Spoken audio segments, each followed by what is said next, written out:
all rise for the Philippine national anthem. Tapos magna-national anthem na.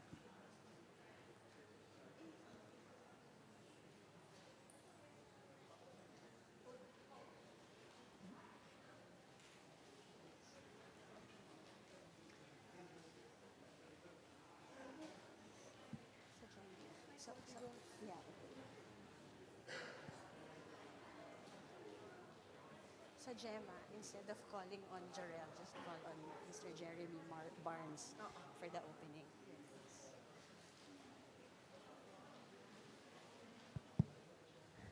Let us all rise for the Philippine national anthem.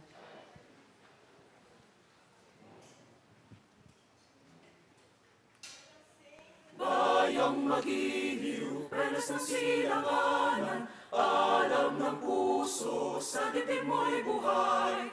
Lupang hinirang, duyan ka ng magibing, sa manlulupi, di ka pasisigil. Sa dagat at bundok, sa simoy at sa langit mong bagaw, may hilagang tula at awit sa paglayang minamahal. Ang kisap ng watawat mo'y tagumpay na nagdidingning, ang bituin at araw niya kailan pa may di magdidilim. Lupa ng araw ng banhati pagsinta, buhay langit sa piling mo. Aming ligaya na pa may mga api, ang mamatay ng dahil sa'yo.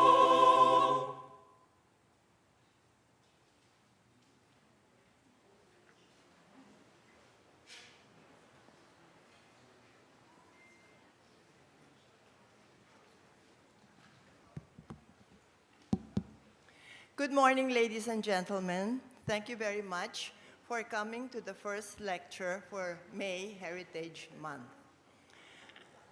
May I call on the Director General of the National Museum, Dr. Jeremy Barnes, for the opening remarks.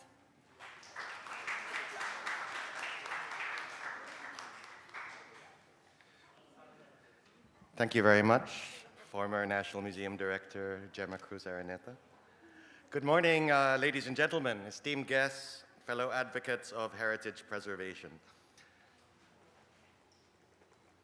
I was handed this prepared message, and I'm really tempted to throw it out because I'm personally very thrilled that the Museum Foundation of the Philippines has partnered with us yet again in arranging for this series of lectures. And looking at the lineup over the next 4 Saturdays, we're really in for a treat, both our friends in the public as well as my colleagues in the institution. And I'm especially thrilled at our speaker for today. She is an amazing and wonderful friend, personally and of the National Museum. And I'm really inspired to have her kick off this program for Heritage Month 2024. In fact, I'm so thrilled that I wish I could be the one to introduce her, but that would be Gemma's role. But nevertheless, on behalf of the National Museum, of course, it is with immense pleasure that I welcome you to the National Museum of Fine Arts. Thank you for choosing to spend your Saturday morning with us in celebration of National Heritage Month. This month serves as a reminder and a call to action, urging us to cultivate a deep consciousness, respect, and love for our shared cultural and natural heritage. And we are doubly inspired at the National Museum in this call to greater consciousness and appreciation by our great museum icon, Gemma herself. And it's really actually wonderful to have you come out as the MC, Gemma, given your distinguished contribution to heritage and the museum and so many institutions.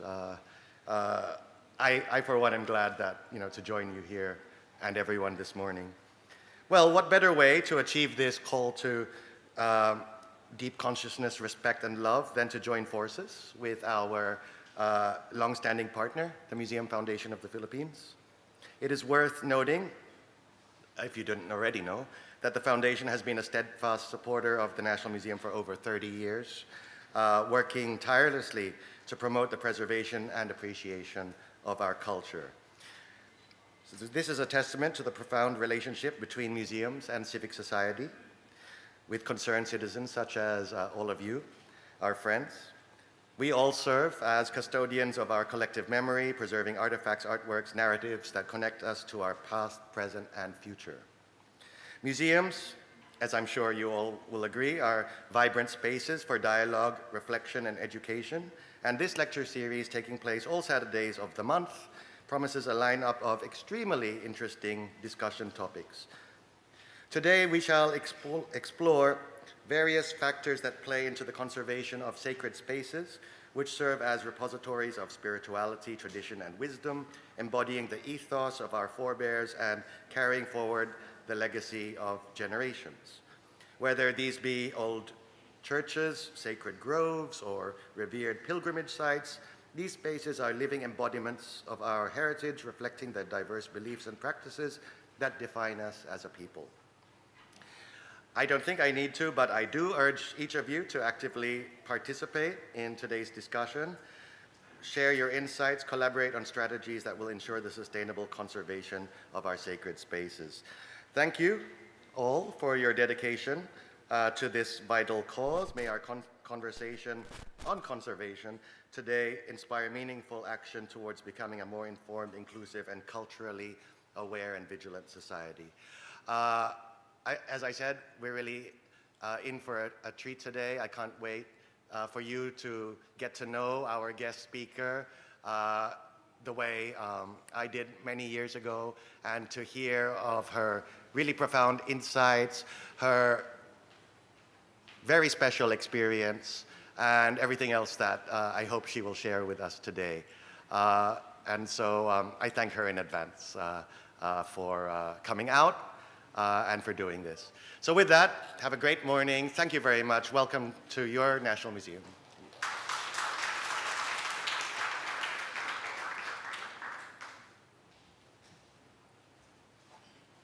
Thank you, Jeremy, for your very kind words. Our first speaker for this series, this May series on heritage, is Lilian Rejante, married to Mr. Johnny Manahan. So she is Mrs. Manahan, but we call her Tats. She was, for 18 years, first 18 years of her life, she was working as a television writer for talk shows like The Late Hour with June and Johnny, and musical specials for Basil Valdez, Celeste Legaspi, etc., and comedy shows like Kaluskos Musmos. So who are the Musmos here who saw that show? But in the late 80s, she went back to school to study historical paint decoration in New York and San Francisco. She also enrolled at Europe's most distinguished school for artisanship in Venice, Italy. There's a long Italian title here, but I will read the translation. European Center for the Training of Artisans in the Mastery of Architectural Patrimony. Eventually, she received her degree for Mastro Certificato in Restoration of Frescoes. That's why Tats insists that she's a mere mason, bricklayer. She was invited for membership at the Heritage Conservation Society by yours truly, and I also appointed her chairperson. And she was also invited by architect Augusto Villalon, may he rest in peace, to join the relaunched International Council on Monuments and Sites, where she now sits in the board. Tats has been involved in the restoration projects of the Gota de Leche, the Pasig Cathedral, St. Joseph the Worker Chapel, the choir loft of San Agustin, and the baptistry of Santa Ana Church. That's why she will talk about sacred spaces, paint, repaint, and restore.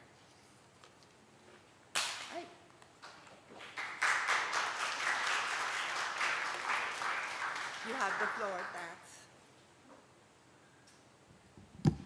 Thank you, Gemma. Thank you, Jeremy. Now I'm nervous.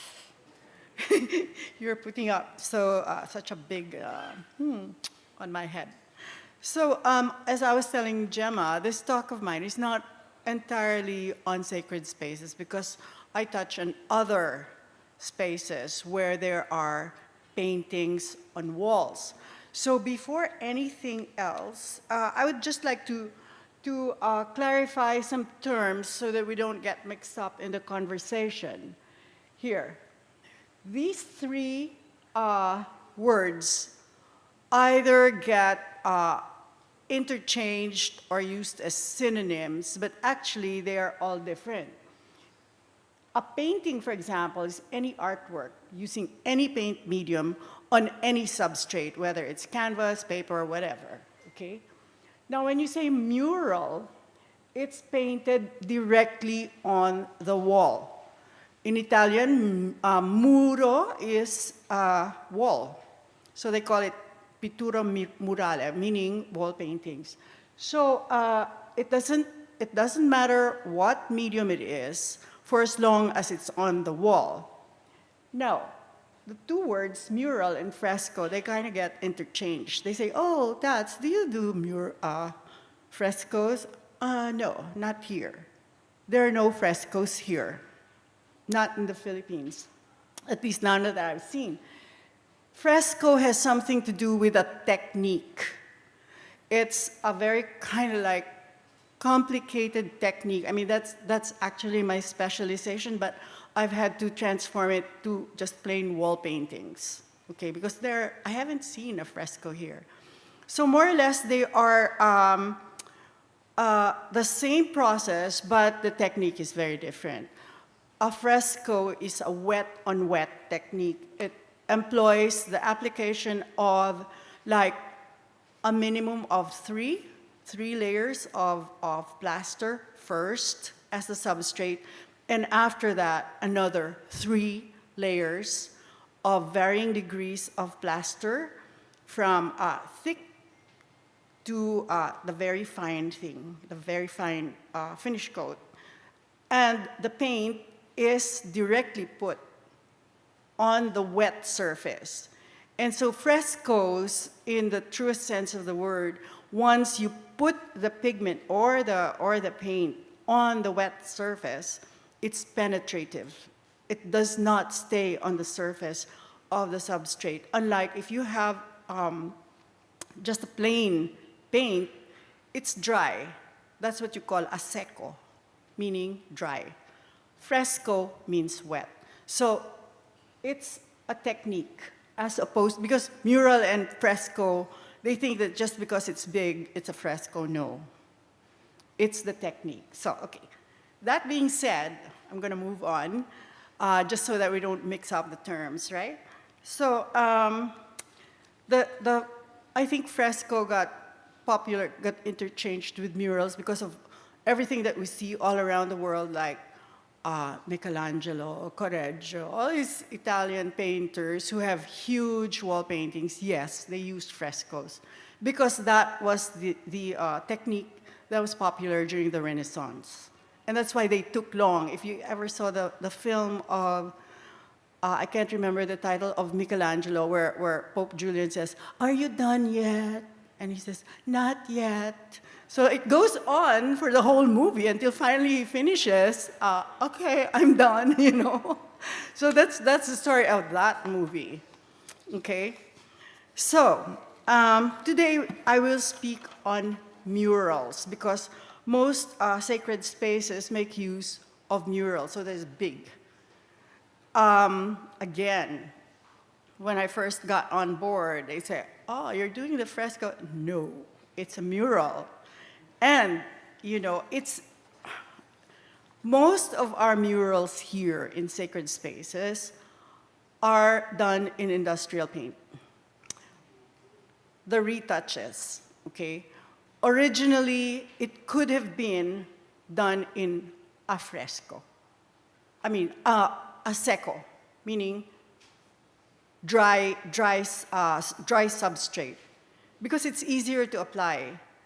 Whereas a fresco, you'll have to do what, sorry for the Italian terminology, but it's called puntillo, where you have to trace a painting and then put little pin marks like this, and then you put charcoal. So you have the outline, and then you do, it's a whole technique, it's a whole process that takes forever, and that's why Michelangelo was like, no, I'm not done yet. So that's how you explain that. So wall paintings, oh, I forgot to change, sorry. Okay, wall paintings are some of the oldest forms of paintings, and this is Lascaux Grotto in France, which was in, wow, I can't remember the year, but it's the oldest authenticated wall painting ever. And it has something like 600 of those animals. And if you look, they're very naive and primitive. So in 1979, this was given a UNESCO World Heritage Site citation, okay? Through time though, paintings done in whatever medium, just like aging, you know, it deteriorates, and you need Vicky Bello. So we have an equivalent of Vicky Bello and Dr. Ivy, where paintings are concerned, right? So the cause of deterioration in paintings, aside from, let's say, freak accidents, is mostly environmental, and that's what we are going through now. The challenge now, environmental, things like moisture seepage, salination, you know, where the salt comes out, and you can already make your mangaburo there sometimes, you know, because there's so much salt that's coming out, and heat exposure, just to name a few of the natural causes of deterioration of wall paintings. Why is that? Wall paintings are attached to the structure. The canvas is the structure. So you have to deal with the structure. Unlike, say, a canvas painting, where you can detach the painting from the wall and just work on it separately. Nothing affects it, unless, of course, it's on a wall and there's seepage through the wall and it affects the painting. But that can be prevented by all kinds of measures, like you put safety plastic on the back and all. But paintings on the wall directly are very difficult because the canvas is the structure, and the structure is prone to getting affected by environment, right? So, restoration of, oh, I said that already, sorry. So to effectively address the cause of a wall painting deterioration, a restoration team is usually required. So you have a structural engineer, you have a restoration architect, you have a wood expert, whatever is there on the wall, you need to bring in someone with the expertise specifically for what you are addressing. Okay, in the process of mural paintings, the most important stage of the restorer of the actual painting is the aesthetic integration. And that's where a lot of the chemistry comes in, because you have to identify what the material is, how it's deteriorating, what are the causes all around, like is it coming from the top, the leakage coming from the top, from the back, from the under. So you really need a structural engineer to assess that before the restorer can actually come in and do it, okay? Plus you need a chemist, because they have to identify what material was used for the paint, okay? Is it absorbent, is it penetrative, all of that. I won't bore you with those terms, but those are the things that need to be considered. So here in the Philippines, one of the oldest wall paintings is found in San Agustin Church. It survived the 16th and 17th century earthquakes, but it did not survive the Battle of Manila in 1945, where part of it was destroyed, and that battle just flattened the whole of Manila so that you could see all the way to Manila Bay from where you were, say, in Pasig. Okay. So presently, this is the old, it's a portrait or a painting of the old interior. And this is the present one, okay? The paintings we see on the wall are what you call trompe-l'oeil. In other words, they're not actual physical decorations, you know, like with shapes, but trompe-l'oeil means fool the eye. It's all paint. It's architectural details with shading in a technique you call grisaille, which is all gray. It's gray and white if you look at the inside of the San Agustin Church. So it was supposedly commissioned by Spanish architect Luciano Oliver in 1845 to two visiting Italian scenographers. So they were stage people, Cesare Alberoni and Giovanni Di Bella. I guess you know who they are. They're bearded guys, right? That's them. Okay, and since then, these three-dimensional impressions of religious symbols, folk pillars, animal and floral motifs have been subjected to deterioration due to cracks, moisture seepage, and salination. When we did the assessment of this, the salination, in other words, the penetration of salt into the walls, I really thought they were just like discolorations because I could see it from the ground level up. And when you look at it with, I used binoculars, it's like, wow, it's feathery, that's gotta be salt, right? And there were some on the walls, which I thought was dirt, so I poked my finger into it and it was up to here. There was salt. So that's when we figured out what's going on the outside.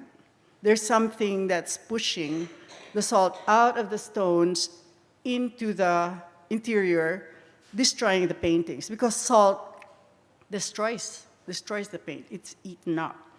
Okay? So some years ago, one of the naves of the choir loft was supposedly restored. I mean, I did the assessment only to see what was going on, and parts of it were painted in latex, poison latex.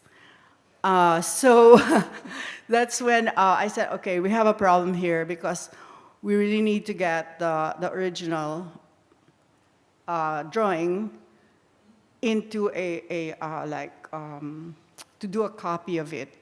So because we had a digital team, I had it digitized, but you see, it was a dome.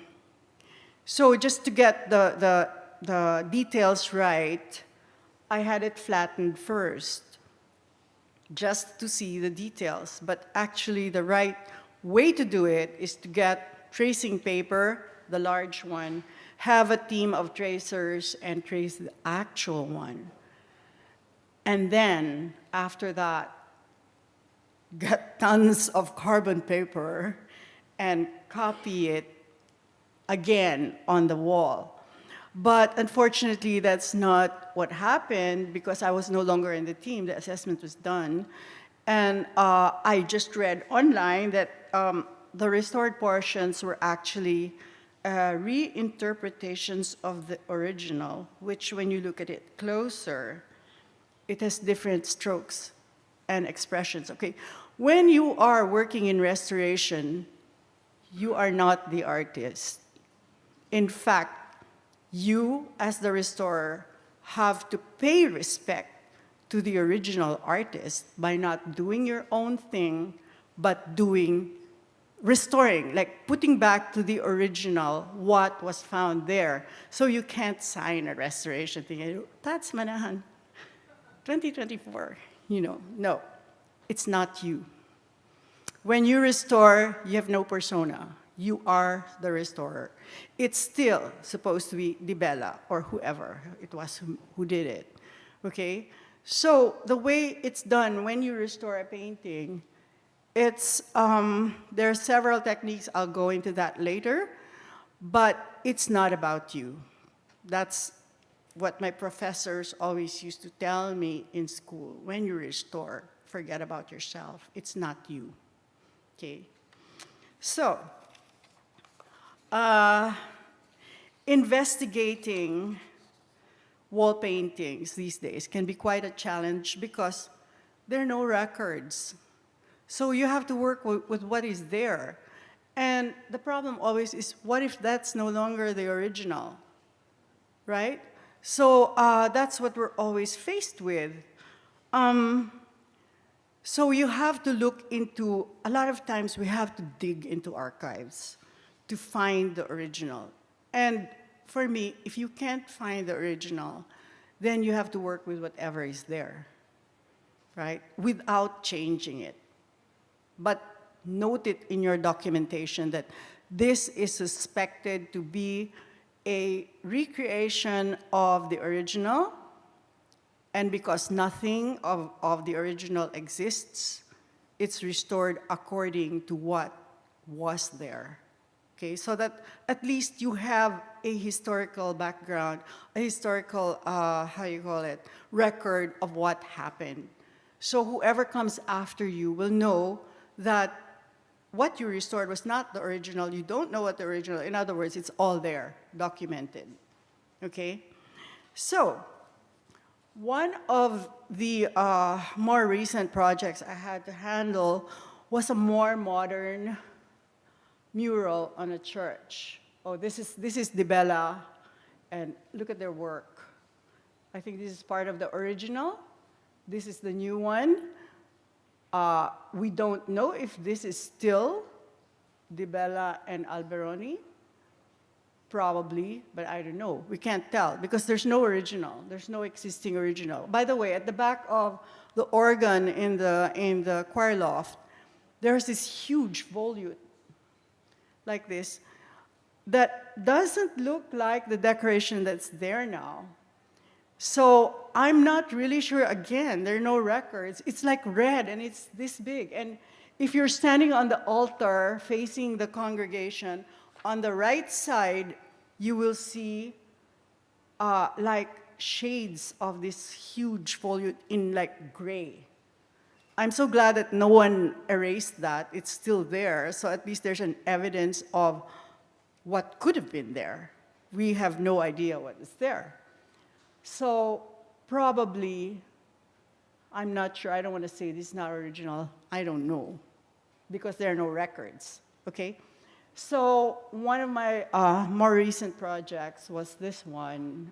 Oh, here's this is still the original, and there are like, the naves have different themes in there. Okay, this is my more recent project.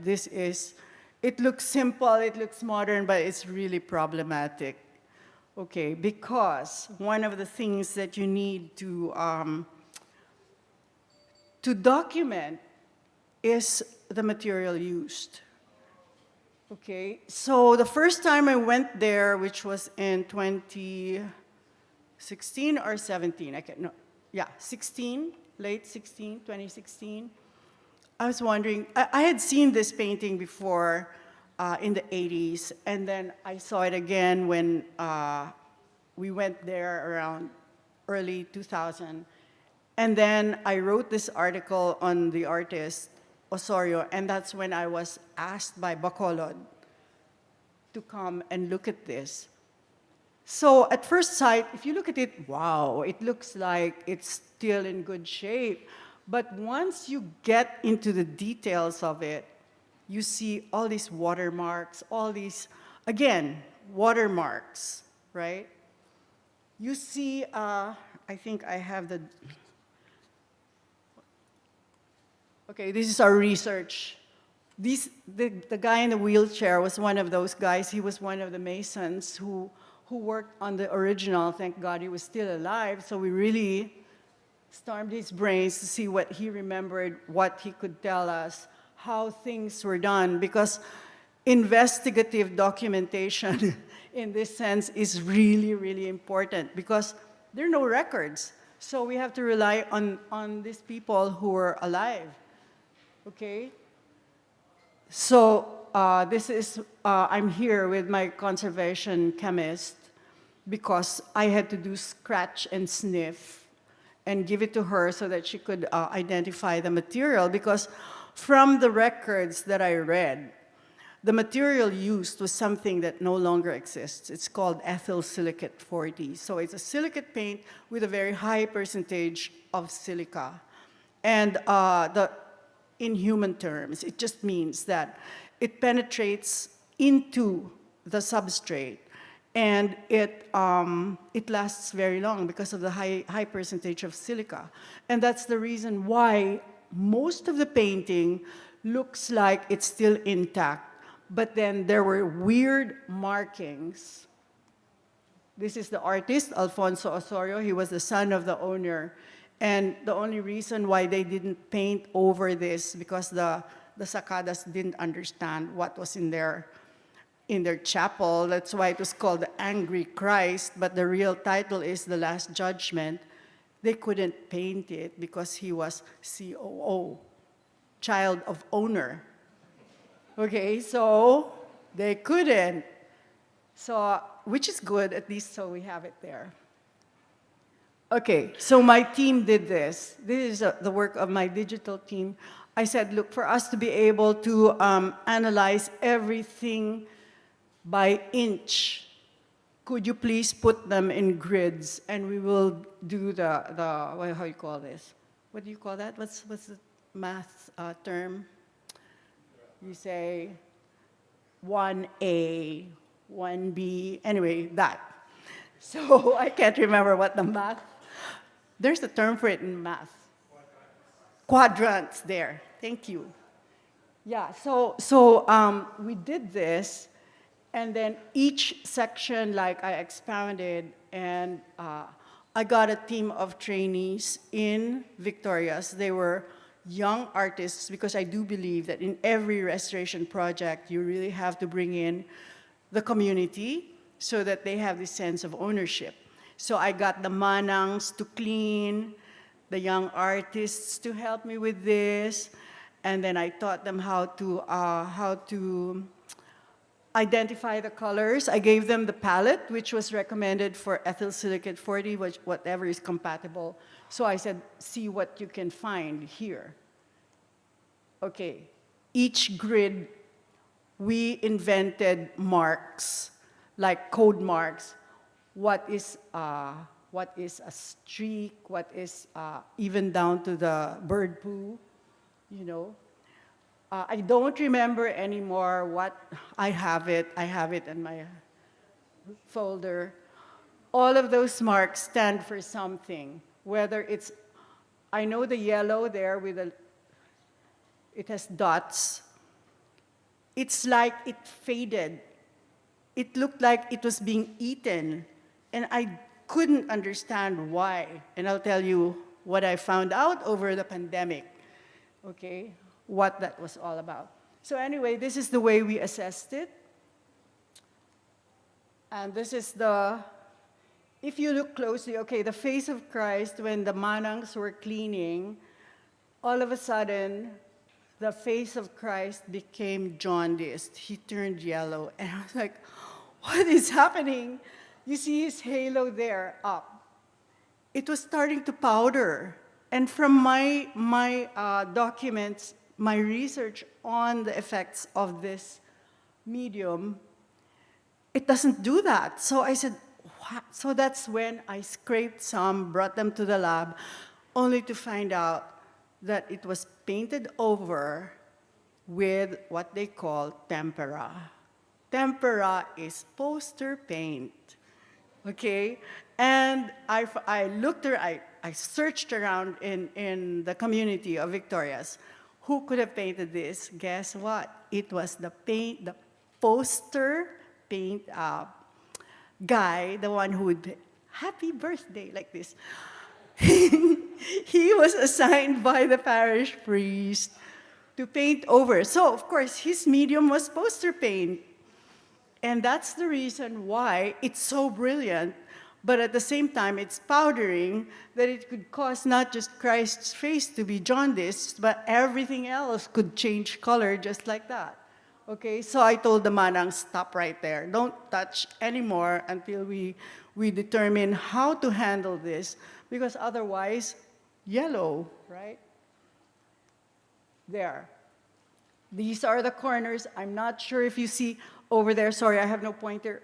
Over there, there's like streaks of dirt. Those are chemical reactions. Up there on the pink section, near the beak of the bird, we found out that they were chemical reactions because he would paint. Again, this is another thing we had to discover, like, how was he painting? How was Osorio painting this whole thing? He was following the medieval practice of light over dark.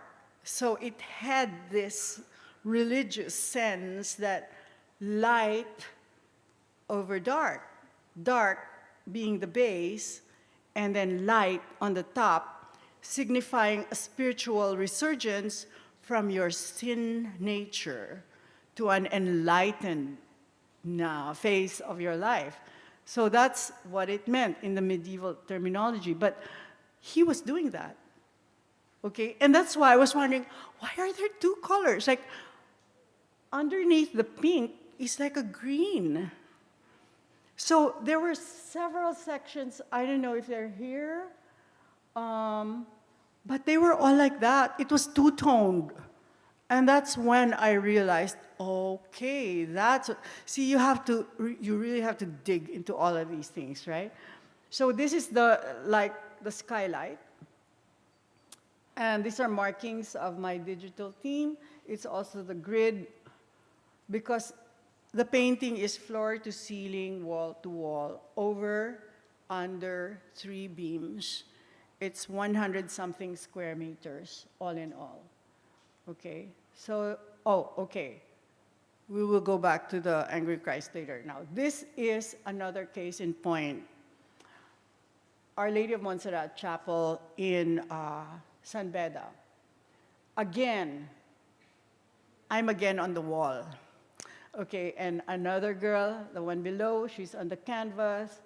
There's one there who's on the wood, and so on and so forth. Those are all the teams that are working there.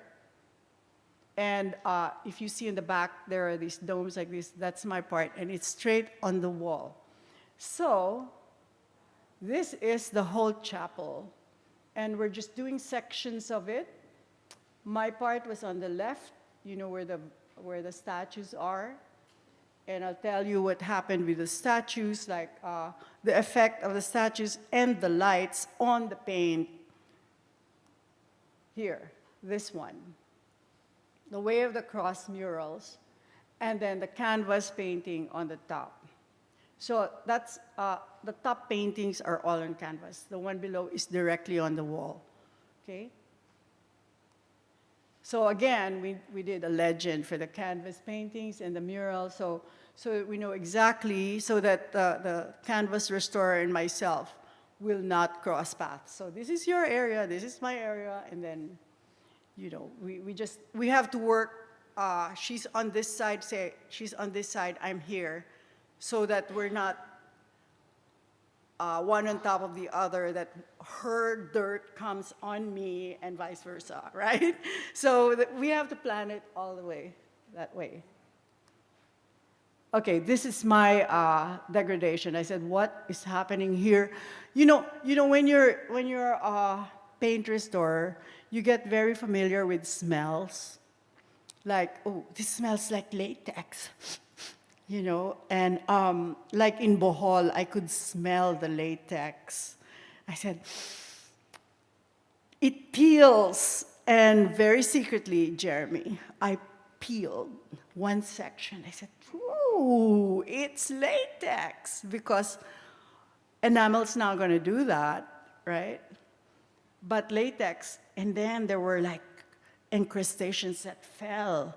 And that's why my report was, it's latex. It was overpainted by latex. And it's weird because it was wood. And you never paint latex over wood. So of course it flowers. You have petals on the ceiling, you know it's latex. This one, I could smell oil.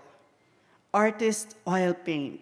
You know, like my colleagues always tease me. He said, you know, she can identify by eating the material or smelling it. Yeah. I can tell if your lime plaster has salt or your sand in the plaster has salt because I eat it. You know, you go, well, it's all, you know, it's all wrong. So anyway, this one, it's craquelure.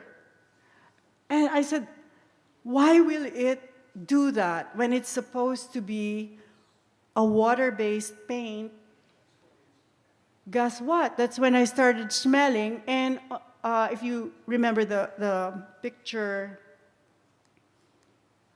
there, you see that there are lights below. Somebody restored the paintings using artist's oil, and the heat of the lamps kind of crunched up this. So I called this one, it's craquelure, sure, it's craquelure, but to the project head, Harvey, architect Harvey Vasquez, I said, I have a new term for it. It's called chicharroning, because one poke and it cracks like that, right? So I said, I don't know what to call it. Craquelure is just a crack like this. I said, but this one crunches. So this is, for me, chicharroning. It's fried by the light. And it's oil paint, which is not supposed to be used on a wall, right? So this is why my title was Paint, Repaint, because this is what I find in a lot of projects here. See there, trying to figure out what. The next photograph, the next action I did was I was smelling it, but the guy who took the picture said, no, I'm not gonna take your picture that way. See there.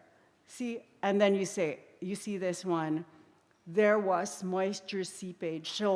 So in collaboration with the wood guy who actually entered in between the roof and the ceiling, he crawled in and he crawled out and he was all perspiring. He said, guess what? It's leaking. I said, okay, so it's leaking. I said, on the left or the right? He said, on the right. Okay, this is on the right. So I said, those are my markings. It's water seepage from top going below, and it's destroying the whole thing. And because it's in oil, water and oil, remember Sharon Cuneta, right? Tubig at langis, hindi pwede. So that's what I tell my trainees always. You have to remember Ate Shah. You cannot mix the two, okay? See, information like that really helps when you're teaching. See there, the heat culprit are the lamps. There, they're the fryers. Okay, there. The craquelure, one, we use scalpels for scraping stuff. I don't have to scrape. One tap and poof, everything falls down. And it's like chicharron, diba, before it's fried. Looks like that. Okay, now, sometime in 2017 and 18, my school in Italy wrote me and the others who finished that there was a project that was being offered to the school in this far-flung place called Fornello. Puglia is, the map of Italy, the boot like this, the heel is Puglia, which by now is a party place. Bari is the capital. It's a party place, but not Fornello, because if this is the boot, it's the heel, the corner of the boot. So you drive through unknown territory.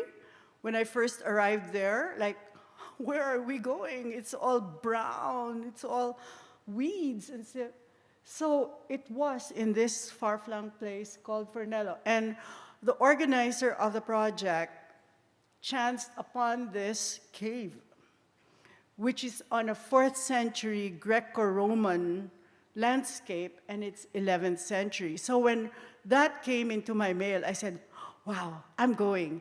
I'm never going to get on a Greco-Roman landscape, much less an 11th century fresco, not here.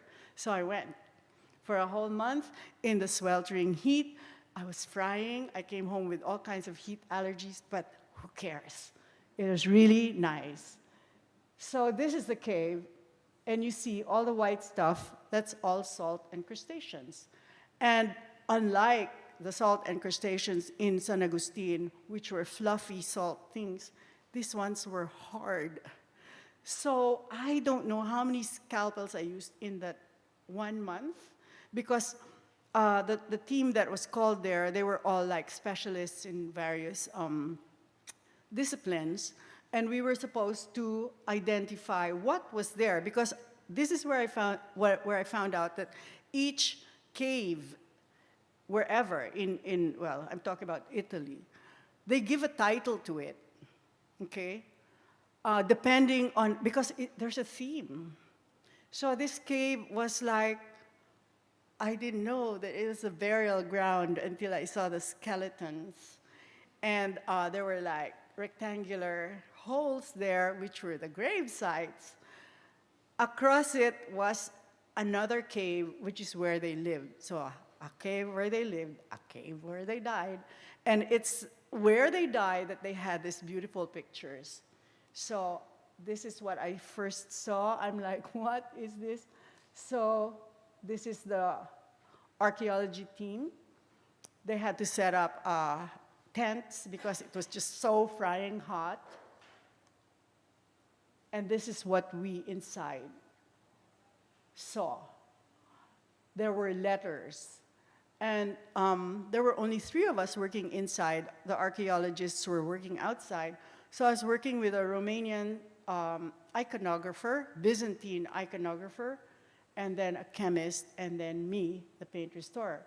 So I love the Romanian Byzantine guy, because he'd say, I think he could identify figures from the colors alone.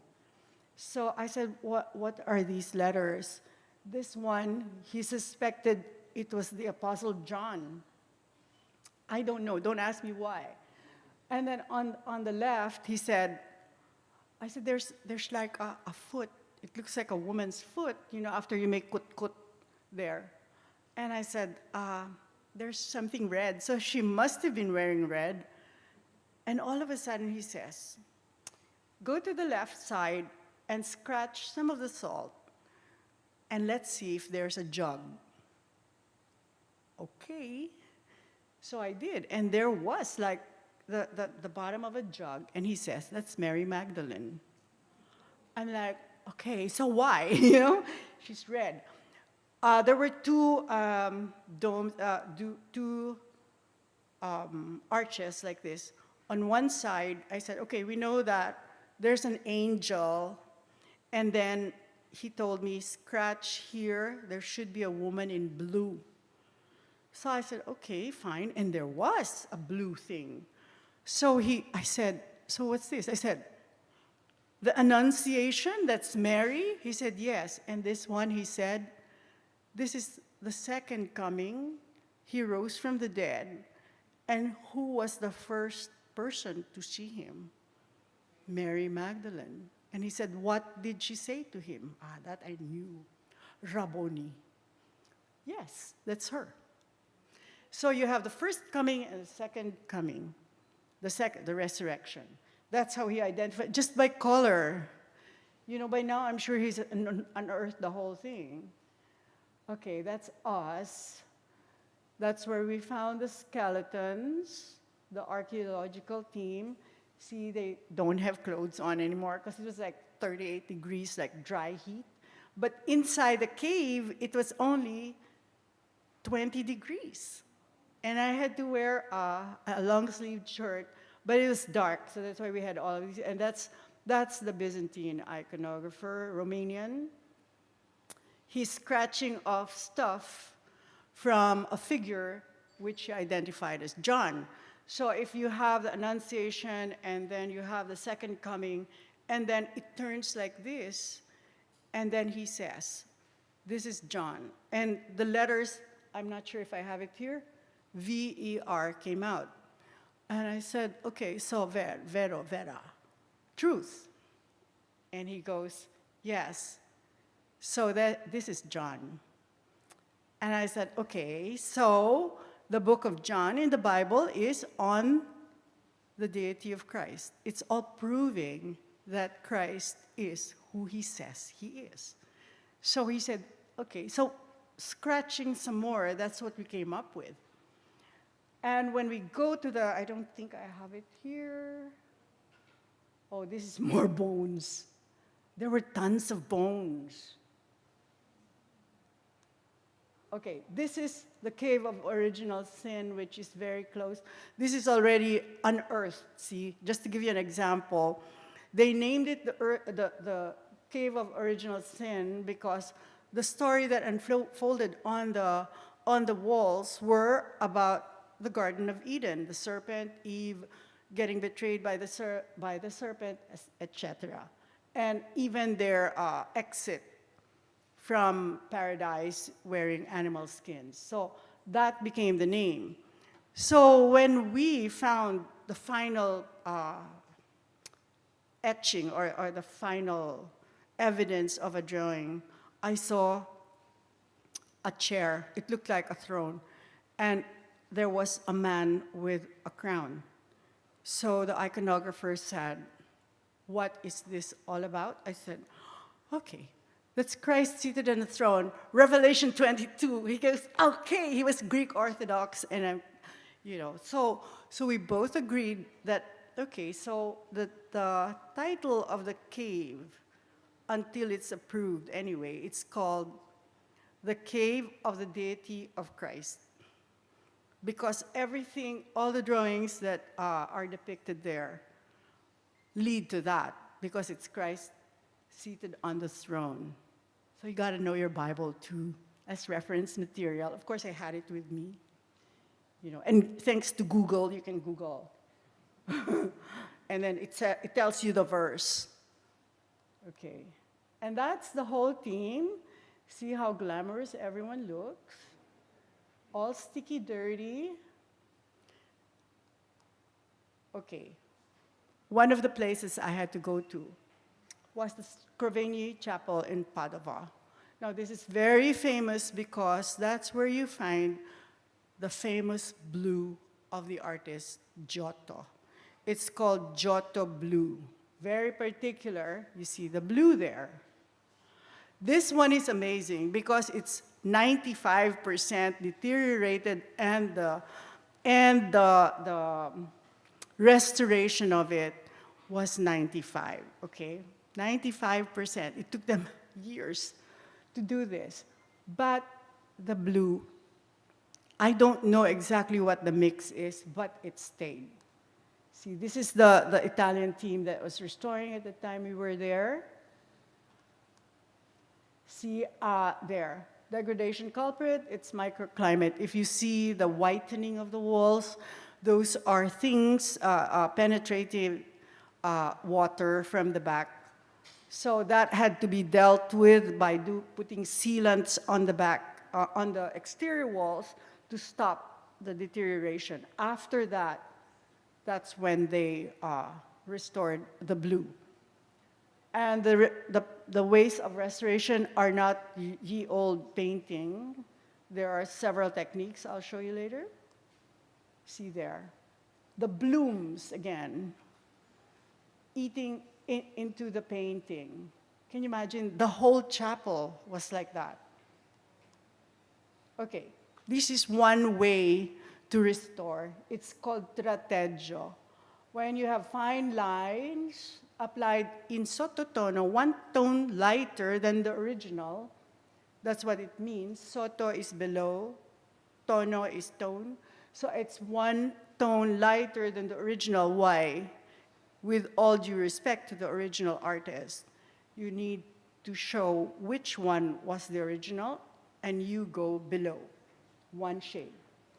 Full degraded portions without repainting, you do not repaint.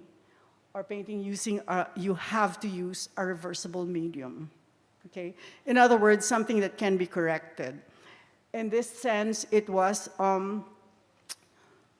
a very thick gouache, which is like a watercolor. But because it's water-based, then it's reversible. You cannot put lacquer paint on it.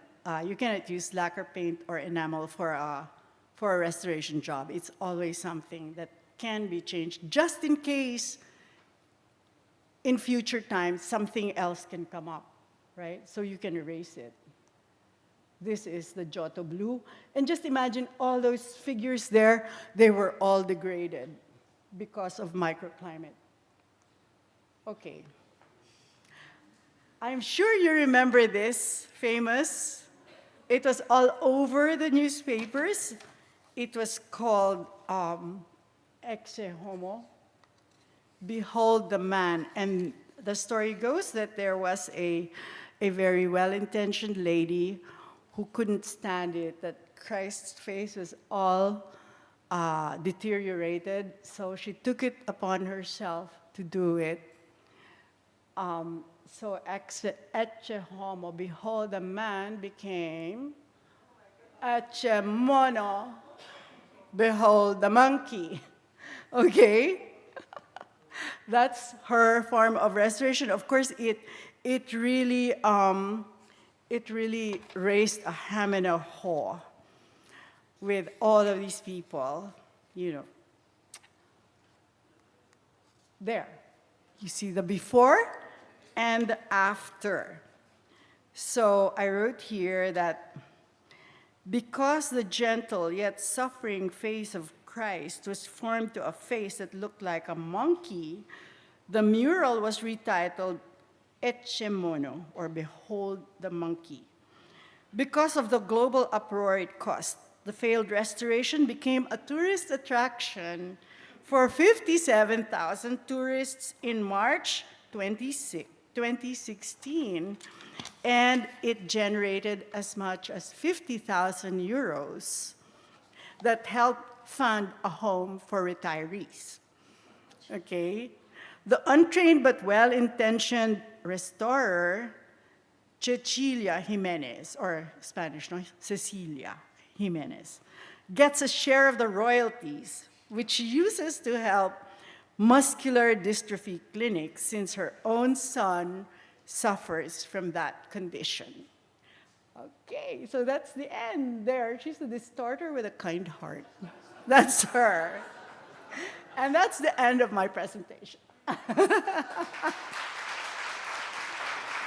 Thank you very much.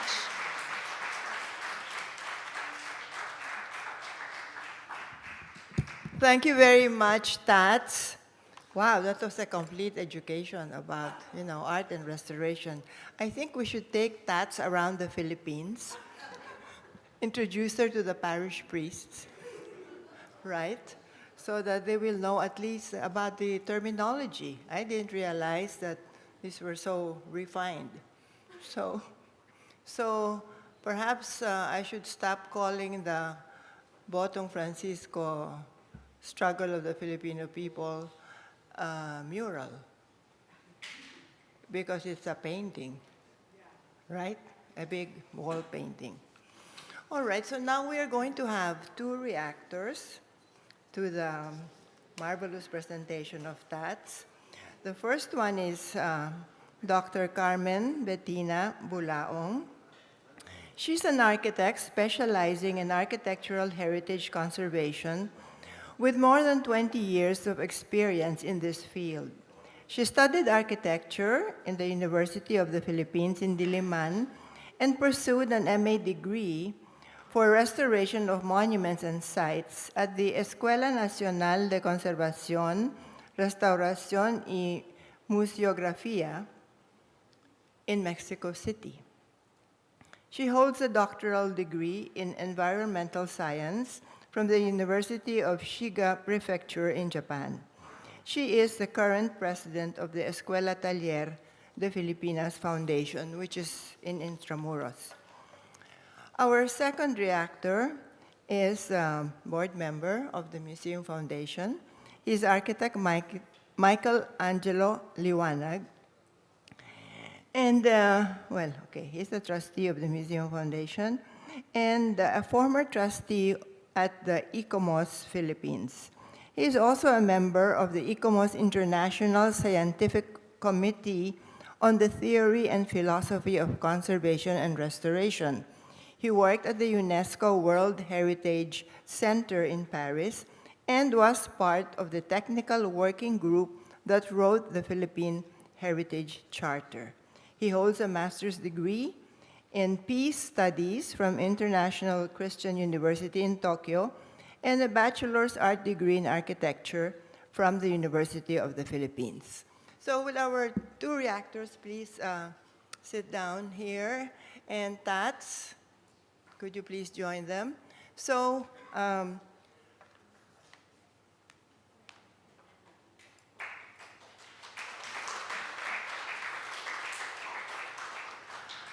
after the brief talk of our reactors, we shall have a question and answer for the audience.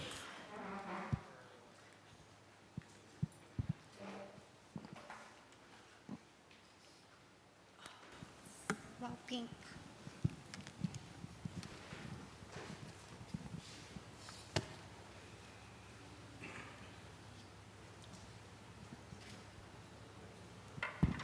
Okay, good morning.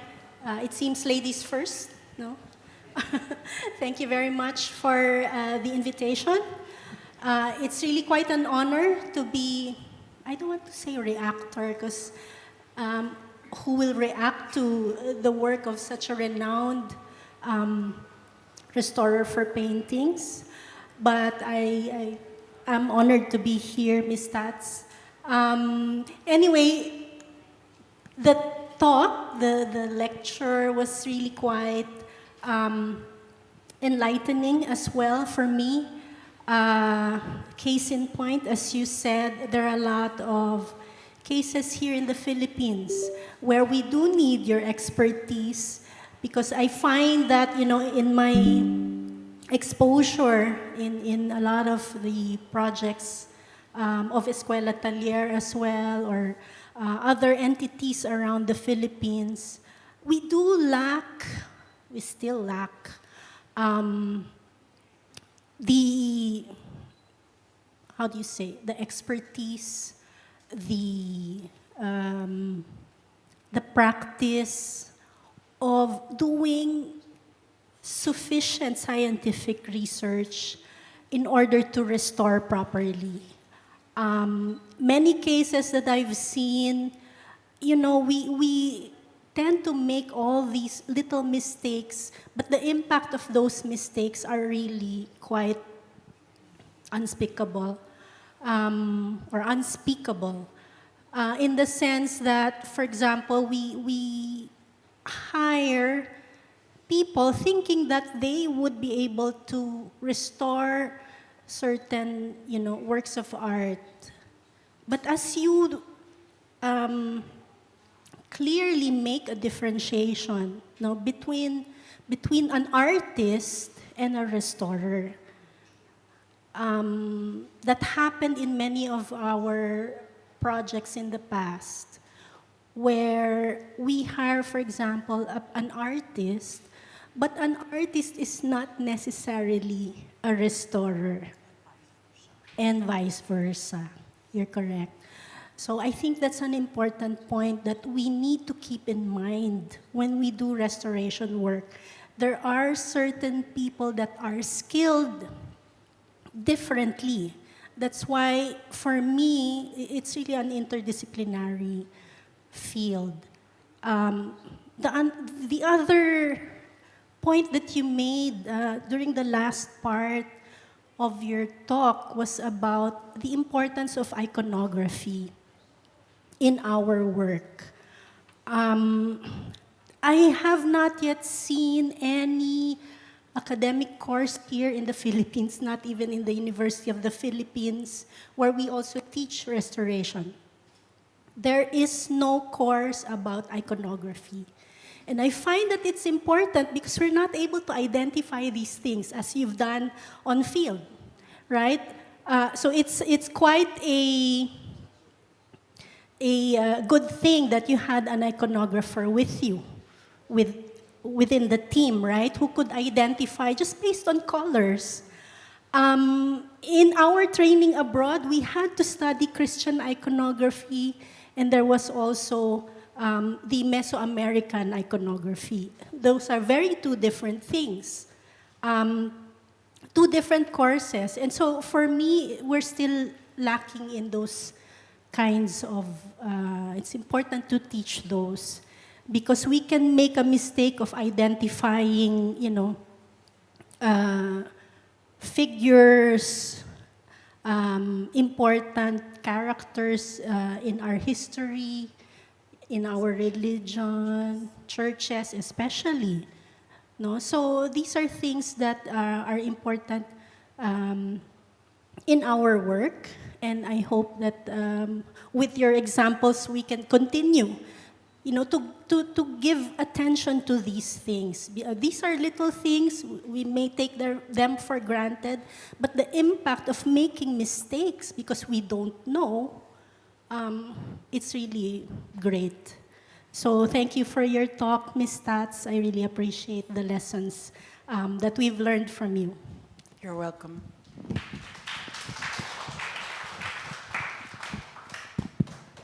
Thank you very much, Architect Carmen Bulaong. And Please call me Tina. okay. So, Architect Liwanag. Okay, thank you. Good morning, everyone. I would just like to say that just like the medieval style of painting that the artist Osorio copied in Cebu, thank you, Tats, for enlightening all of us this morning and taking us out of our dark, sinful life of improperly restoring our wall paintings in the Philippines. I'll go big picture first. When I was listening to Tats this morning, it occurred to me that as it is, there are so many challenges in restoring paintings because the climate, the degradation due to weather, and that is as it is. But I just thought about it. What more in the next few decades when global warming and climate change really come into play? So what I would like, hopefully, for Ms. Tats here to enlighten us further upon is how do we meet these challenges? What do we need to do above and beyond what we are already trying to do right now? Just to, preserve all of these wall paintings before things get too late. I mean, just the past few weeks have been horribly hot. I'm sure everybody's aware of it. So that was just mind-boggling to me. How are we going to deal with that? The other thing that immediately also came to mind was because of all the extensive training that Ms. Tats underwent in order to be able to share all these expertise, what can we do in this country to level up this expertise, as my colleague Tina was mentioning? How do we get more people trained to do these sorts of things? I mean, it's amazing that Tats is doing this, but we need more. And so, how do we do that? How do we get more people interested? I assume and I believe that talks like this are very important in getting people interested, aware. We're very happy that there is a huge turnout. There were, more people who tried to register than there were slots available, so that's a good sign. But later we can hopefully discuss with Ms. Tats, how do we get more people trained in the way that you did? Because I think that's our only hope for if we're ever going to get to a point where we can correct all of these mistakes. And the last, second to the last, the elephant in the room. how do we get our parish priests to understand that they are mere custodians of these sacred spaces? As well-meaning as they are, we just need to understand that these are not objects for us to play with as we wish, as well-intentioned as they may be. That is the challenge as well. Again, the road to heaven is paved with good intentions. And hopefully, we will find our way there without straying.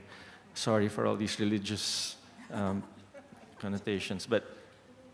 And the last thing, which was related to the last portion of Ms. Tats' presentation, on how they actually made a lot of money from that failed attempt at restoring the face of Christ.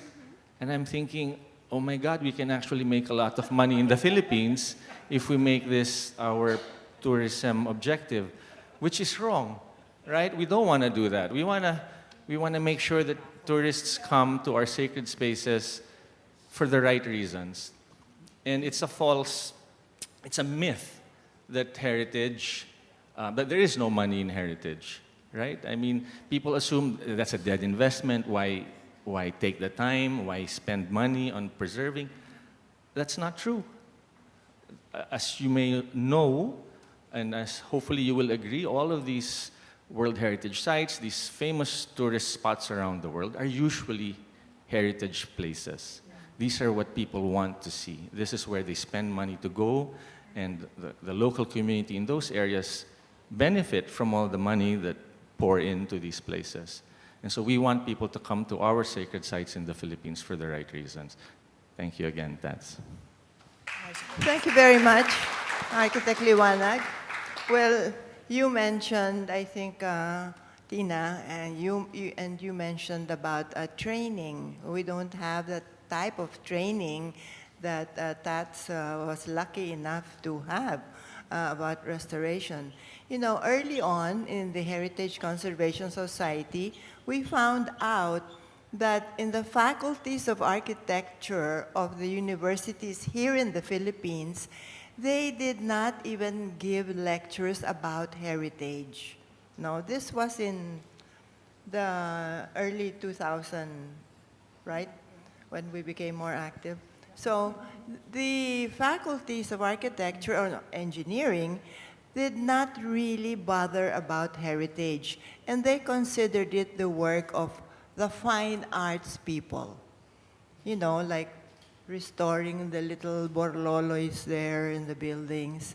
And some of our architects, like Architect Villalon, Architect Manolo Noche, Architect Patawaran, who may also rest in peace, they were the first ones who, since they were attached to these faculties, gave lectures on heritage and tried to interest their pupils about heritage conservation. So then we went into cultural mapping, and then we also had heritage summits in various provinces, inviting the local government officials, the mayors especially, because at that level, they issue the permits for demolition or restoration, right? So I think we do have to be relentless in giving our fellow Filipinos such type of information. And eventually, we can probably have training centers. Well, Escuela Taller is supposed to be doing that. But let me open the floor for questions. There's a microphone there at the center of the hall. Mr. Escucha, please, may I remind you, please, to go directly to your question. Yes, thank you. I'm Alex Escucha, a retired banker. But before I retired, I was chair of the Centennial Committee, which restored the Binondo Heritage Building under the supervision of architect Manolo Noche. So I have to set the predicate for my questions. One is I really got interested in heritage conservation because of these three projects: the heritage restoration, the museum, to which I would like to invite people, and Miss Gemma has been there, and also the coffee table book about that restoration. The second one is that I'm an Ilonggo, so I can relate to the Negros project that you have. And the third one is my wife's ancestral house is in Santa Ana, right next to the church. And I was at one time chair of the financial board. But to get to the last point first, Architect Nico, it's not just the parish priests who do these things, a daming layer of changes, di ba? It's the parish pastoral council, which is the real power in its own. Kasi they last longer than the priests. Eh. Anyway, my first question on the technical, I was wondering lang, as part of the presentation, it would have been a lot, but first, after seeing the Sistine Chapel exhibits, it really gave me a deeper appreciation of frescoes, no? Especially that of Michelangelo. A lot better than actually seeing it in the Sistine Chapel, where they show you away after a few minutes. Anyway, my question lang was, I would have appreciated it a lot more if there's a before and after photos of the projects that you did in the Osorio painting in Negros, no? And even in the San Beda, para bang before, when you got there, this is how it looked, and then after the intervention, this is how it looked, and in between was what you described as the process of, because I can relate to that, because in the Binondo 100-year building this year, Architect Manolo Noche actually did a 1-year forensic investigation to find out exactly as you said, there's no documentation, no as-built plans. So they really had a forensic investigation to find out, as you said, what was there. And that was the basis for restoring as faithfully as possible. And then, so to recap, A, this is what we found. B, this is the intervention that we made. And then C, this is the final output. Thank you. Thank you very much, Mr. Escucha. Another, yes, this lady in orange. In pink. Please identify yourself. Good morning. I'm Ivy Nogot from the University of Santo Tomas, Manila, Department of Literature and Humanities, Faculty of Arts and Letters. My question, very simple actually. Does restoration affect the value of painting? And also, we've been talking about art as indications of heritage and legacy, but how do we really preserve our arts in the Philippines, say, amidst a destruction of cultural heritage to pave way for the developments? Thank you. Can I answer first Mr. Escucha's question earlier about the before and the after? Unfortunately, both projects were interrupted by the pandemic. So there's before and maybe after, you know, because they haven't reopened.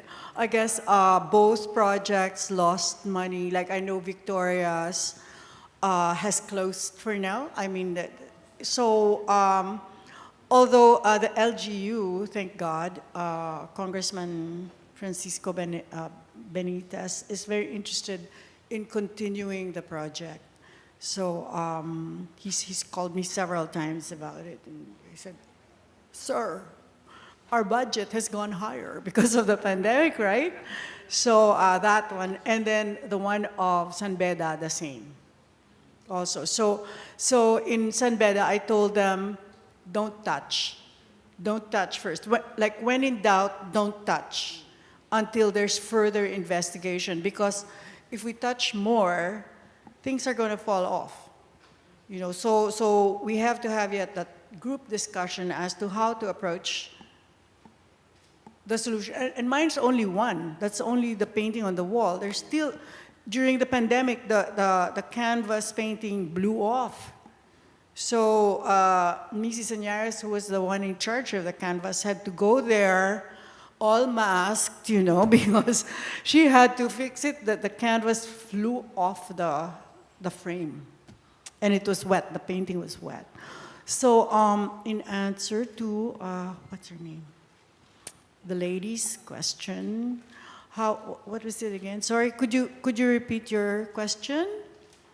Does restoration affect the value? Does it affect the value? Actually, it should not. Because now, if it gets repainted, that's why my title was Paint, Restore, like this. If it's repainted, then it's no longer the original of whoever painted that. I hate to say this, but example, Akuzar. Okay? That is the classic, not paint, repaint, all of the above he did. Okay? So nothing of that is original. And, okay, I'm going to say this, okay? During the art fair, 2 art fairs ago, I saw this beautiful, bookcase that ran from one end of the room to the other. And I said, wow, what beautiful wood. And what a beautiful bookcase. So I asked the owner of the gallery, I said, where'd you get that wood? It's so nice. And she said, oh, it was sold to me by Akuzar. I said, so you mean to tell me he sold off some parts? He got it from the old houses Yeah. that he demolished. So, there. You know, like, he paints what's not supposed to be there. He removes some of the wood that's supposed to be there, you know. So, what's the value there? It's his entrance fee. It has gone higher. Well, Right? because, you know, he doesn't document a house that he wants to No, he transfer. doesn't. He just demolishes it and then And then brings it to replants. his place and, Yeah. and assembles I'm sorry, it. but this is a hard truth, okay? Yes. It's a hard truth, but it has to be said. It's always the elephant in the room. Oh, have you been there? Yeah. Oh, we have such a beautiful heritage. That wasn't there Nako, before. but it is near the seaside. There were never fat little cherubs in Casa, the Gothic one? Casa Byzantina. Ah, the one he The got Byzantine design palette does not have fat cherubs. That's Renaissance, right? Well, anyway. Any other question? Let's get one from this side. Yes. Good morning. My name is Andy. I'm a teacher. My recent affiliation is with the Philippine High School for the Arts. My question is kind of personal. Ma'am, Ms. Tats, I just want to know what led you to decide to study conservation? And I think it was a very major career shift for you. And would you advise others to do the same? It was just, I don't know what happened, but I got bored with television, writing. You know, when it became regular again, I was just telling Gemma, during martial law, it was so much more exciting because everything was independent and creativity was, you know, soaring at that time because there were no networks to tell you, okay, this is our cookie cutter lunchtime show.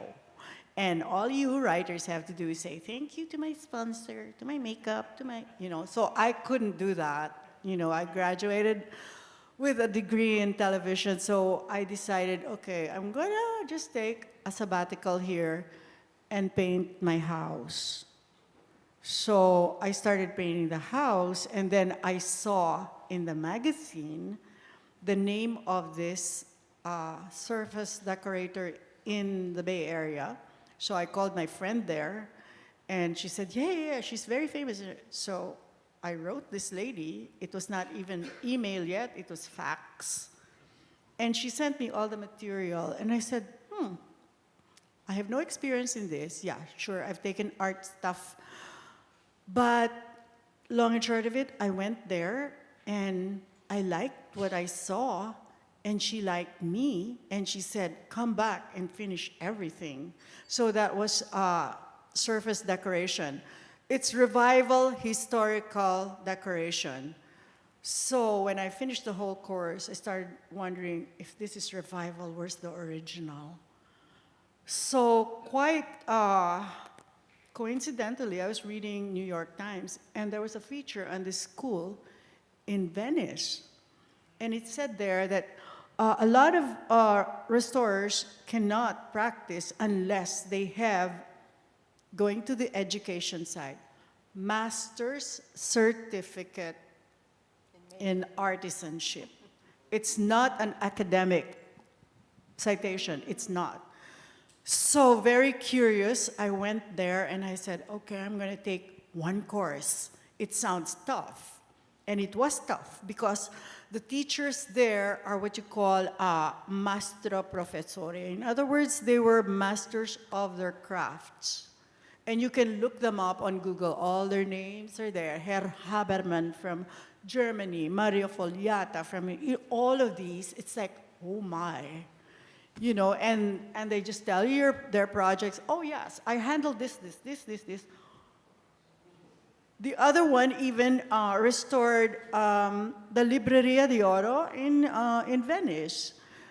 That was my teacher. And the way the school was, we were very few. Only 27 at that time. The first time were accepted, and you had to give a dossier of 5 years of your work and a whole CV, whatever, you know. In other words, they wanted to know exactly what you are. And it's not a school for beginners. It's for practitioners already, experienced people. So in other words, it's like a jump up, like we are going to improve what you already know. So I submitted my dossier and I was accepted. And I said, hey, okay, I'm going. I didn't know where it was. It was an island off Venice. It used to be an asylum. It used to be a nunnery, you know, I don't know which one came first. I think the nunnery first, and then it became an asylum because the bedrooms, like, okay, we were all billeted in the island, professors in one building, students on the other, and the beds were hospital beds, you know, with the cranks. I'm like, oh my gosh, it was a loony who came in here. And there was one building that had a huge padlock, and one of my German friends, because in the class, you had to sit beside it, there was a buddy method, okay? And he said, have you seen that padlock? I see you jogging at 5 o'clock. Do you pass the padlock? I said, yeah, what's in there? He said, during the break, come on. So he took me there, and there was this wood, you know, cut wood piled up. He said, get on my back. I said, why? He said, you see the window that's broken? We broke it. Look at it. Here's a flashlight. So I did. And you know what I saw? It was like Frankenstein's table. It's a slab, and there was a big Dama Juana full of brains. So it turns out it was an asylum. The asylum. Lobotomy. How awful. And it turns out, you know how Venetians intermarry and then along the way they go nuts, you know? So that's where the uncle you hide in the pantry is there. His brain is there. That is a good thing you didn't go mad in that school. Well, It's anyway, true. we have time for 3 last questions. I think there's a lady over here. Yes. Can you stand behind her? Okay. Good morning, everyone. So, for a context, I'm Rika Calma. I came from the University of Santo Tomas, and some of the architects that you've mentioned, Architect Manila Noche, Patawaran, I was under them, and also Architect Rino Fernandez. So, yeah. So, I'm going to go the practical route. I am a beauty queen. So, advocacy ko is heritage conservation, so I'm going to go the practical route. So, ano yung, what can the normal enthusiast do to push this heritage conservation advocacy forward? Yung, ano yung kaya nilang gawin in their own community to move this forward? Kasi parang medyo privileged itong, you know, like heritage conservation program. So, what can we do in our own community Well, first you have to know exactly what you're fighting for. Like, exactly what do you, like, you have to be well informed. Like, if it's your community church that's going to be restored, you have to push for the right thing. Like, you can't just say, okay, so-and-so is a painter, so we can make him restore. You have to know, I think it's very important that you know the basics of restoration before you can even push forward. Yes, but what if like what if you're just a student or undergraduate and you can't join the right clubs like Escuela Taller, ICOMOS? What if you can't join those clubs or UNESCO? So what can like a normal enthusiast, like a normal cultural promoter do in their You own can community? join the Heritage Conservation Society. Yeah, Yes, you That's can do that. yeah, but that's for the students. club But to like, join. what if Yeah, for but other we have people? students there. Let me answer that question because that was one of our problems in heritage conservation. Yes. You mentioned that heritage is for the elite? No. The practice of restoration, because you have to get to the right schools and go about and stuff. Well, like that was the impression that we had. That was our challenge. Because when Yeah. you say heritage, they think, nako yan para sa mga mayaman na walang magawa, you know, things like that, no? So, Medyo. and I noticed in the first meetings that when I joined, the first meetings, it was for these ladies of leisure who were friends of my mother, you know? So I thought, wala pa si Tats noon. So I thought, oh my God, we're just talking to each other, and we are already heritage advocates, and we're just talking to each. You may sit down. We're just talking to each other. So I felt that, nako, we have to look for what I called infidels, because we were already the converts. So I said we have to look for the infidels, people who don't know about heritage conservation, that they don't know it exists. So we must go to the young people. So that's how we met architect Patawaran, Manolo Noche, and all the other young architects who are now members of the heritage conservation. And that was also when we found out that the faculties of architecture, they were ignoring heritage. So we would go there to give lectures, and architect Patawaran would organize art groups, he called them, and we would go to places like Maragondon, Cavite, where he would teach the students who joined us about the old houses, the churches, and things like that. And then we also had these lectures for the mayors, no? Because they're the ones who are giving the permits. And that had very good results. No? So once when we had a summit in Iloilo, we invited the mayor of Zamboanga. What's his name? Lobregat, Mayor Lobregat. So there was a mayor's forum, and I was so annoyed because he kept using his cell phone and he was texting and texting. I said, nakakainis ito. Susumbong ko ito sa nanay niya. Kasi I knew his nanay. Texting and texting. And then suddenly somebody came with a lot of papers. Yung pala, he was texting his office in Dapitan, Zamboanga City, to please send him by fax all the documents that they had about heritage conservation that he was not paying attention to and he was not applying. So when the huge stack of papers came, he very proudly said, we already have this resolution. Pero hindi pala niya, he was not applying them. Then, he invited us to go to his city, Zamboanga City, and they sponsored a summit in heritage. So at least we had a good influence with the mayors.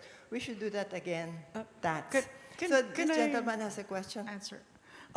Before that, can I give my answer to, what's your name, sorry?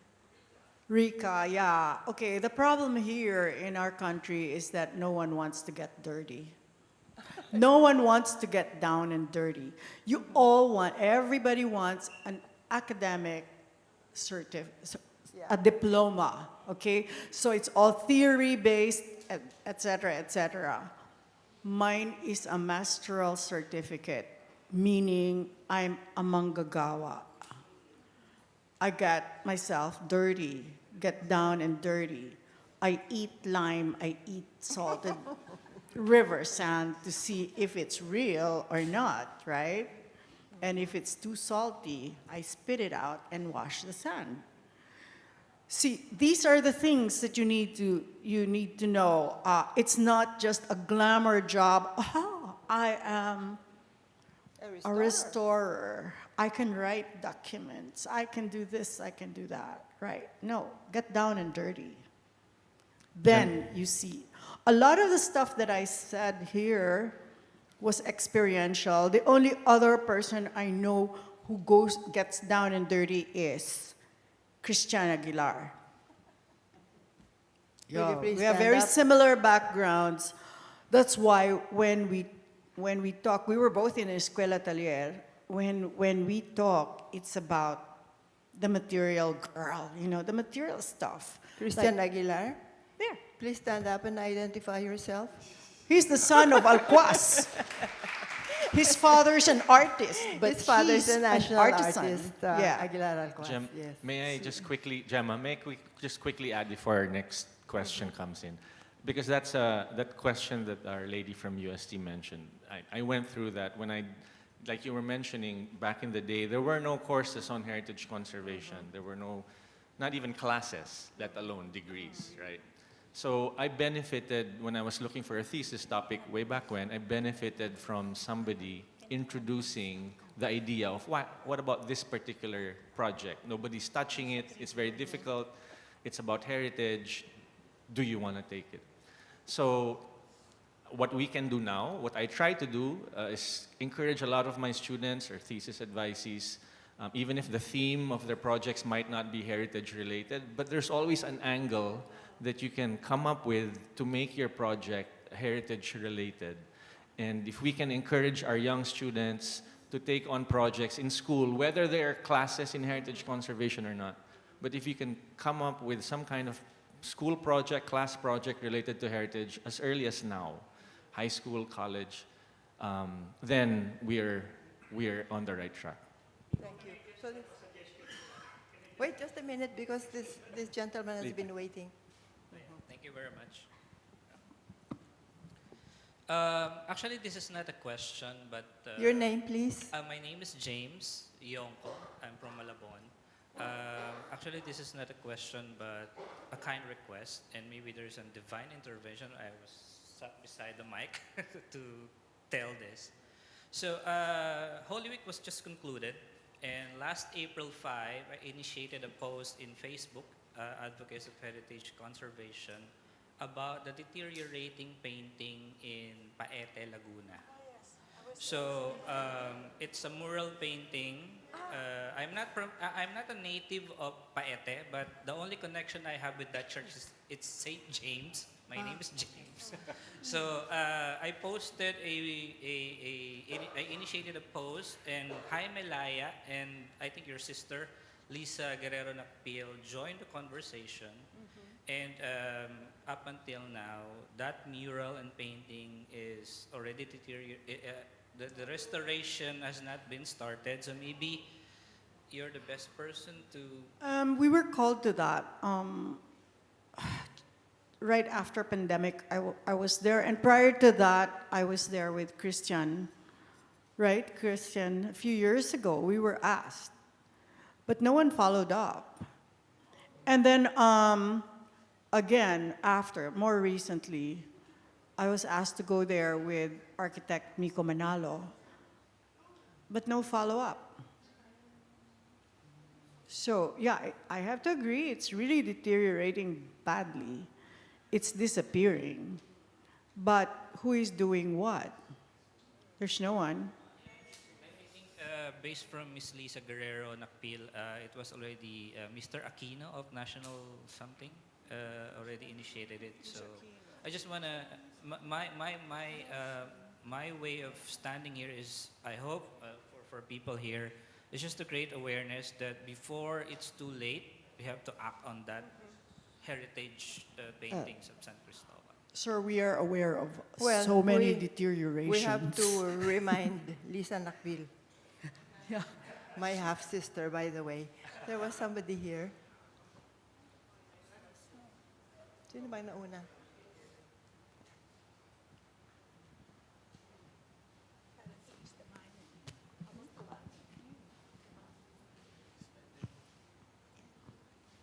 Good morning. First of all, we are inspired by the talk and the presentation. I am, by the way, Giselle Ann Quirona. I am an architect, field architect from a private construction group.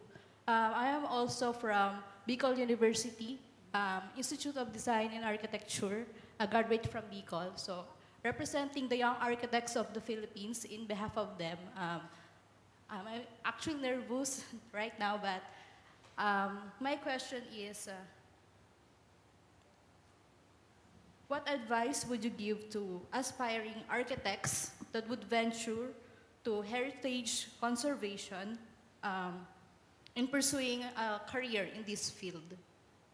Thank you.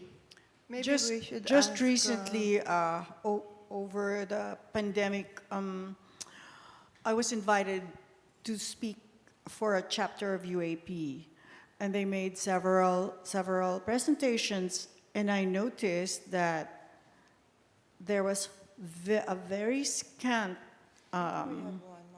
information on restoration. Like, for example, case in point, there was a certain structure that they wanted to preserve, and they said, oh, we're going to keep the plants that are growing from it so that it looks antique. Little did they know that keeping the plants there would really destroy the building. So that being said, I privately messaged the head of that chapter, and I said, you know, we would gladly give you a talk, a webinar on basics. This is for the heritage. Organized something for them, and you know, they were just so enlightened and inspired. It was Heritage 101, and now we're in the 101s that started are now 103, and we have a new 101, 2 new 101s. So you can look up the Heritage Conservation Society website and see when the next session is, because really it's really more particular than just going to school. Okay, it's really hands-on, and like I said, you got to get down and dirty. And you can't just say, okay, it's not a glamour job, believe me. I've lost my fingerprints from holding lime plaster and burning them, okay? So that I'm really scared to go to the United States, because the last time I got my visa, the consul had to like strangle my thumb to get my fingerprint. So thank God I have a 10-year visa, but I don't feel like going to the consulate anymore, because it was like, her face was like that. No more. So one more question. I think somebody over there. Yes. I'm Dr. Gonzalo Malihan from UST. My question is that restoration is always contentious in most cases. There are two schools of thought. One, based on the definition, restoration, bring back to the original so that the present generation can enjoy it in the same manner that it was enjoyed by when these were originally unveiled. But then there's another school of thought that craquelures and patina should be retained because they are proofs of authenticity and old age. How do we reconcile that, ma'am? Number 2 is a no. Craquelure is a defect and needs to be addressed. Okay, so it's a deterioration. It's a form of deterioration. So it's not encouraged to keep that there just so it will look antique and old, right? And your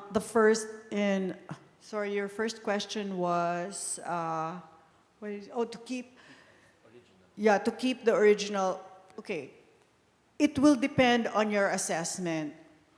Like, there are buildings that are just a little bit too fragile already, so it doesn't demolish it, but it means you reintegrate it, and you apply what you call adaptive reuse, meaning you give a new, how do you call it, function to an old building by keeping some of the remnants from the old things, just to remind you that this once was that. But the problem here is they say, oh, the structure is so bad now, but no. It's still, that's where you need a structural engineer to assess everything to prove that it is not stable. But more often than not, again, I have to say this terrible thing, money under the table speaks louder than what you say.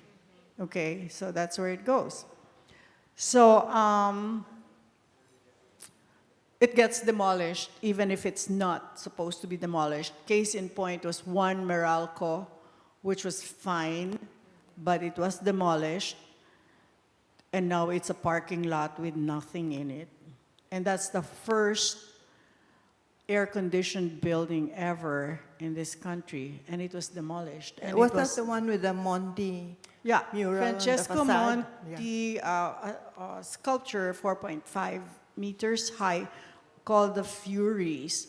So what they did was they copied it, casted it, and then recreated it, moved it to a wall in Adamson, and then destroyed the original. And somebody, I'm not sure if it was me or Butch Yalcita who said, that's like destroying a Picasso, doing a copy of Picasso and destroying the original. And we Yeah. were quoted, I don't know who it was, Butch or me, I'm not sure. Well, now we are going to have a raffle of 3 books. Our executive director, Tanya Pico, will conduct the raffle. But feel free to ask questions from our 3 distinguished guests after the raffle. Good morning, everyone. My name is Tanya Pico. I'm the Executive Director for the Museum Foundation of the Philippines. Before we go to the raffle, excited na ba lahat? I'd like to first take this opportunity to thank, of course, our speaker, Ms. Tats Manahan, and our reactors, Dr. Tina Bulaong and architect Miko Liwanag. Yeah, and thank you. And thank you, of course, to everyone who's here and for the questions. It has been a very educational and informative and fruitful discussion. Thank you. So, also, just wait, hang on for the raffle.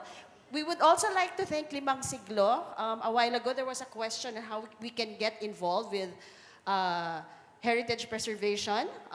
Actually, Limang Siglo does the digital preservation of churches. So if you go to their website, limangsiglo.org, you will see that they're actually inviting volunteers to get involved in digitally preserving our churches.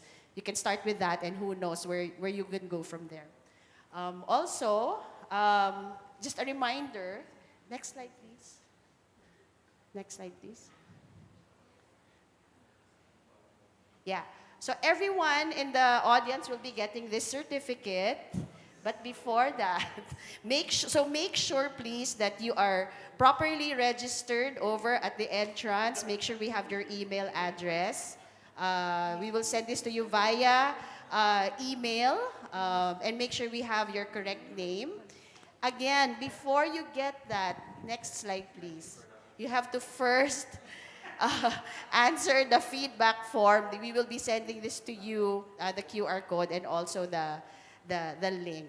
Now, shall we do the raffle?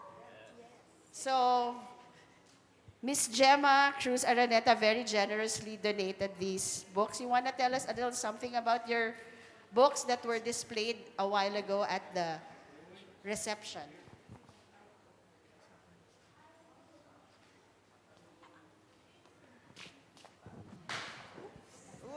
Oops. Well, these books are really the catalogs, very luxurious catalogs, of two exhibitions that we had here in the National Museum, thanks to our Director General, Jeremy Barnes. The first exhibit was called Hocus One, and the second was called Quadricula, no?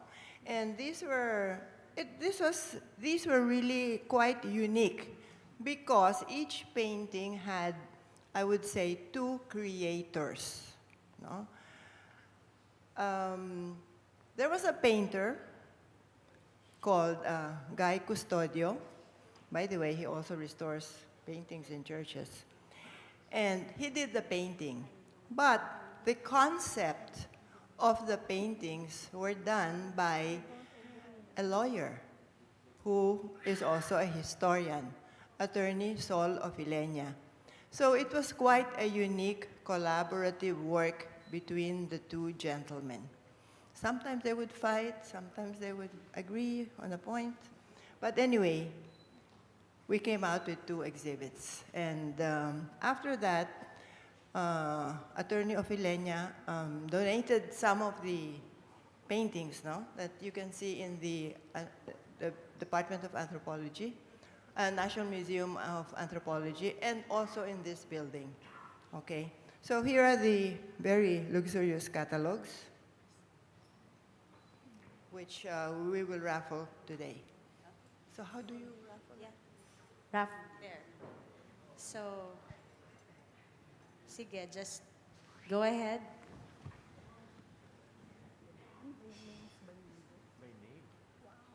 Oh. Congratulations, Senyosa Ramirez. Is she here? Will she forfeit the prize? Should be here. Going? She should be present. Of course, you have to be present. Okay, more chances for everyone. Let's go. Let's move. Spin the wheel.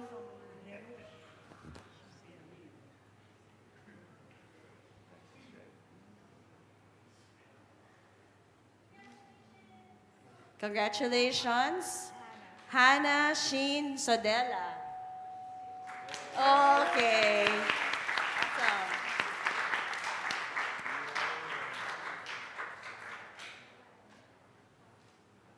It's a good thing you stayed.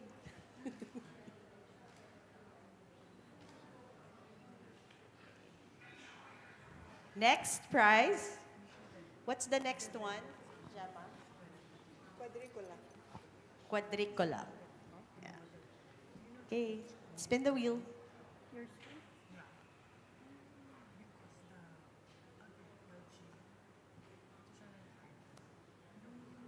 Emelinda O. Bonabora. She here? Wow. Congratulations. Yeah.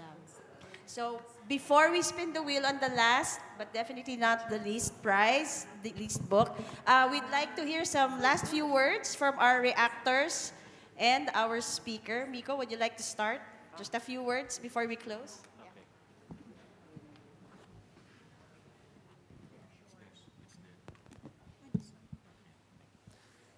I would just like to thank everybody again for showing up today. This is the first step, awareness.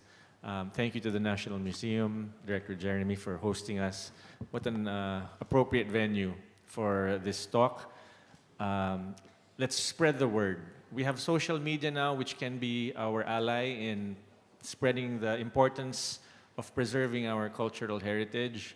So I'd like everybody here, when we go back to our lives, to tell our friends about what it is that we need to be doing to preserve our heritage, whether it's a small thing we can do or a big thing. There's so many things we can do. There's agency that we can accomplish, even by on our own. So thank you once again. Thank you, Tats. Thank you, Tina. And I hope to see you guys next Saturday for the next talk. Thank you. Now, for the last book.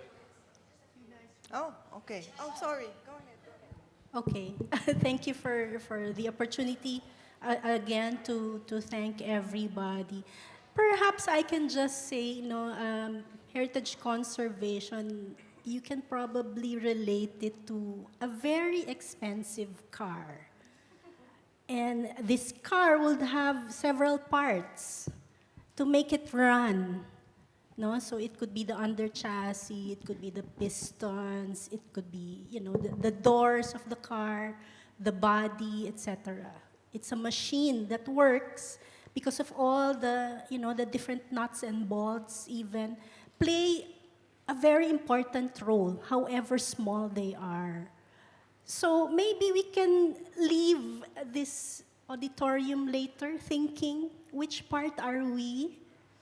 Because the question earlier about it being a privileged field, I don't agree completely. Because Escuela Taller is a good example. There are out-of-school youth who are participating in this endeavor. So when we leave that door, you go out that door, think for ourselves, what are we in terms of this very expensive car? Think of a Corvette or a Mercedes-Benz or whatever. What can we contribute towards heritage conservation? Thank you.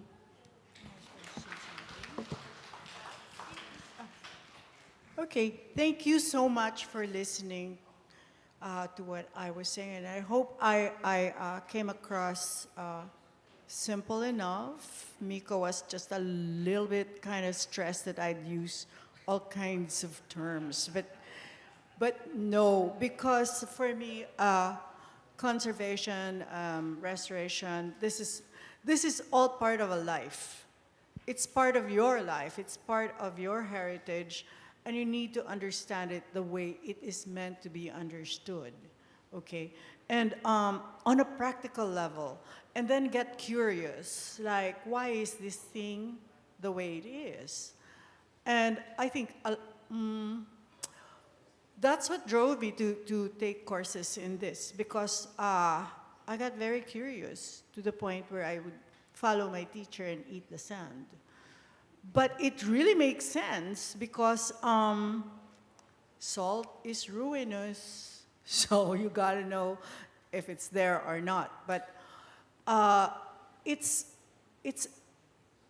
not anything elitist. Like I said, get down and dirty because that's where it is. Learn the principles, but learn how to apply it in a practical way. And that's the only way. And get curious, know the history of a building, research. Gosh, we can all be Google scholars. So Google is there. And then verify it in the libraries and stuff like this. But get curious about what we have, and you'll be driven to preserve it. Thank you. Thank you very much. That's Manahan. And thank you for our two reactors. So this is the third book. The paintings in this book have not yet been exhibited. Did you hear that, Jeremy? But we already have the catalog.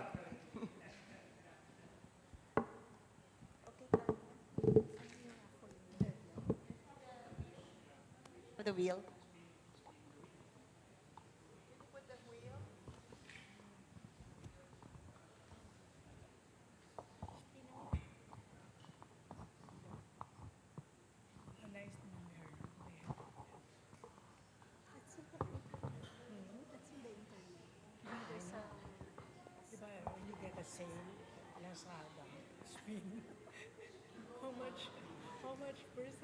Mr. Jerome Gumayogay. Congratulations. Is he still here?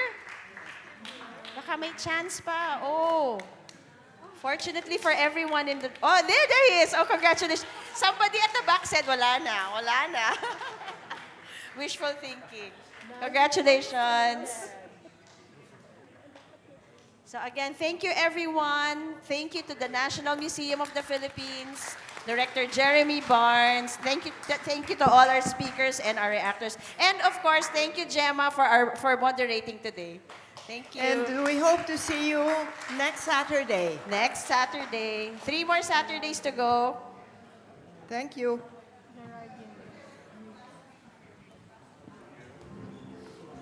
Good job, Gemma.